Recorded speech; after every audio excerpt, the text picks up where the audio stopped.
حدیث صحیح بخاری میں کیا ہے معلوم ہے؟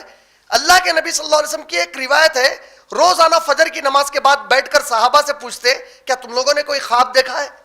اور صحابہ خواب سناتے، نبی صلی اللہ علیہ وسلم خواب کی تعبیر بول دیا کرتے تھے۔ ایک مرتبہ ایسی پوچھے، صحابہ پورے خاموش تھے، بولے اللہ کے نبی صلی اللہ علیہ وسلم ہمیں یاد نہیں پڑتا، کوئی ایسا خاص خواب نہیں دیکھے۔ اللہ کے نبی صلی اللہ علیہ وسلم کی اور ایک یہ سنت تھی، جب صحابہ سے سن لیتے تو آخری میں اگر خود کوئی خواب دیکھیں تو بولتے آج میں نے ایک خواب دیکھا۔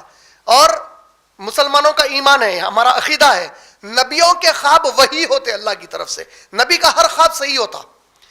اللہ کے نبی صلی اللہ علیہ وسلم نے خواب کے بارے میں کہتے ہوئے فرمایا میں نے دیکھا کہ جبرائیل علیہ السلام مجھے ایک دودھ کا پیالہ لا کر دیے، میں دودھ پیا اور اتنا پیا کہ میں دودھ سے سیراب ہو گیا، اس کے بعد دودھ میرے بازو یہاں چہرے پر سے بہنے لگا، پھر وہ پیالہ میں نے عمر کو دے دیا، پھر عمر پیا اور عمر خوب سیراب ہو گئے، یہاں تک کہ عمر کے پاس سے بھی وہ بہنے لگا۔